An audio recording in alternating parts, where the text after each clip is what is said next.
It's Tate Rodemaker's time in Tallahassee. Can the team rise up around him? Words cannot express what Jordan Travis means to this team and this program as a whole. While his talents will be greatly missed, there are still 100+ players on this team who have poured their blood, sweat, and tears into this season.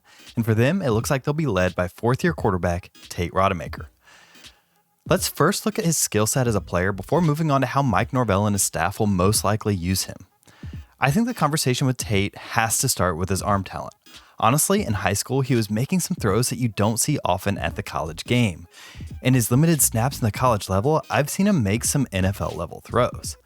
This one stood out to me in particular from the UNA game. There just aren't many college quarterbacks that can fit the ball in a window like this across the field. There's some conversation out there that he might throw the ball too hard, but I have seen him have some touch on quite a few throws and honestly haven't felt like that's been a legitimate criticism for the amount of NFL level talent FSU has running routes. He's proven to be fairly accurate with his passes as well. If he has time to step into the throw, he's shown the ability to squeeze the ball into tight windows. The other side of the physical coin is athleticism. Honestly, FSU might be a bit spoiled here. Jordan Travis is a special athlete, incredibly shifty and one of the best in the country at evading tacklers, especially in the pocket. Tate doesn't seem to have that phone book athleticism, but I do think his long speed is a bit underrated. He ran a verified 4.6 in high school and FSU's clocked him at running over 20 miles per hour, but having enough space to get into full speed is kind of rare in football, and it's usually a bit more important to have that short speed rather than long speed. However, if he does get into space, I think he'll surprise some people with his overall speed. He's only pulled 2 read options in a game. That's where this backside end crashes down on the run, which gives a free lane to the quarterback. These situations show off a bit more of the speed I'm talking about. On this Miami clip in particular, you can see him start to round the corner, eating up 23 yards in a few strides. He's taken off in a couple of scrambles as well, including a clutch one against Louisville last season, but it's honestly something I would want to see more out of him. He often seems apprehensive to run when the pocket breaks down, almost like his legs and minds don't necessarily work at the same time. And this leads to potentially his biggest question mark as a quarterback, his decision-making and pocket awareness. It seems like he gets caught looking downfield for the big shot a little bit too often. Most of the time you want the quarterback taking this shot if it's open by the back of the drop, and then have him move on to more intermediate or short routes. He tends to linger a bit too long back there, which has resulted in a time to throw of over 3 seconds, which is over 1/4 of a second above the national average. Every moment counts in the pocket, and there's legitimate concern that the extra time might cost FSU a possession or even a game. They've been an okay pass blocking team so far, but they'll have to step it up since they no longer have the benefit of Jordan Travis to bail them out. Another area of concern brought up is his decision making. He threw a whopping 5 picks in limited action in his first 3 years on campus.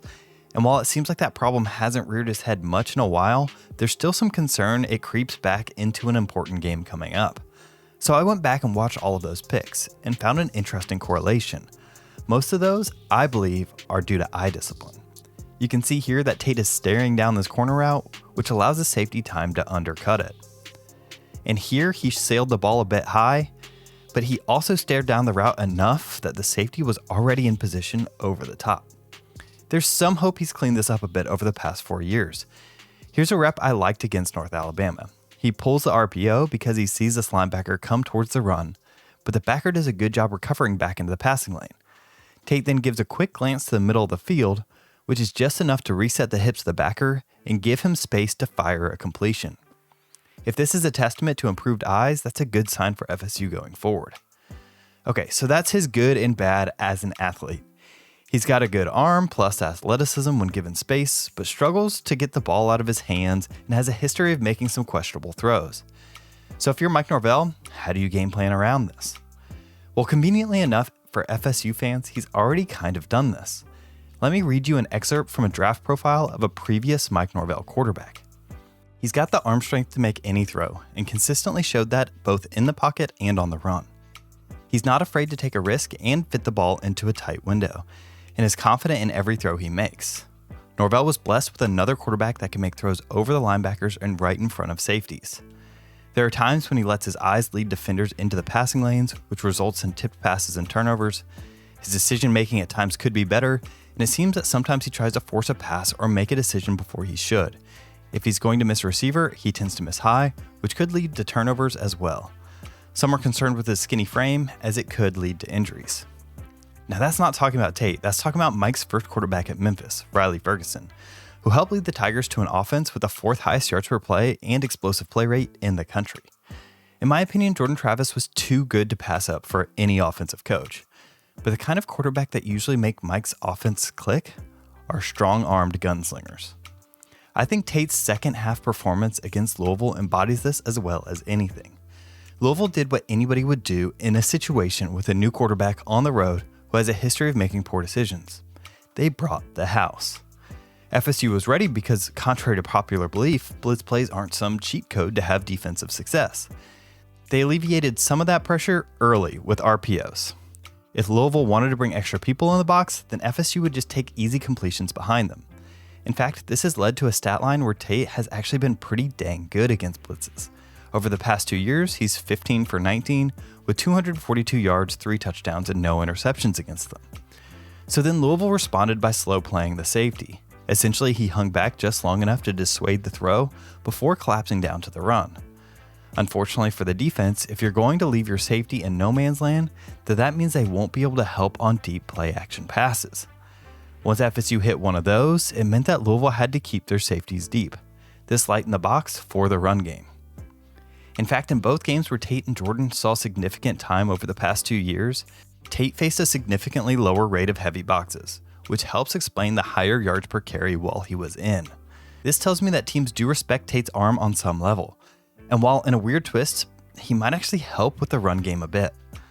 But with all of this good comes a lot of unknowns. He hasn't been good when faced with pressure, especially if they get that pressure without blitzing. But to be fair, no one really is. The biggest problem is that he invites those situations by holding on to the football, and it only takes 1 or 2 bad decisions to sway a rivalry game, and the chances of bad decisions increase dramatically when there is pressure. You can have all the physical tools in the world, but if the mental side isn't there, it just doesn't matter. And realistically, no one knows what he's made up there until rubber hits the road. Ultimately, he's going to need his line and his receivers to help him out. He's not a one-man show like JT could be. He's only going to be as good as those around him. But if given time, I think he can be as good as any to get them the ball. There's something there with Tate. Early mistakes in his career marred his perception and the fan base a bit, but it's been 3 years since then. This is his opportunity to show that he can lead a good football team.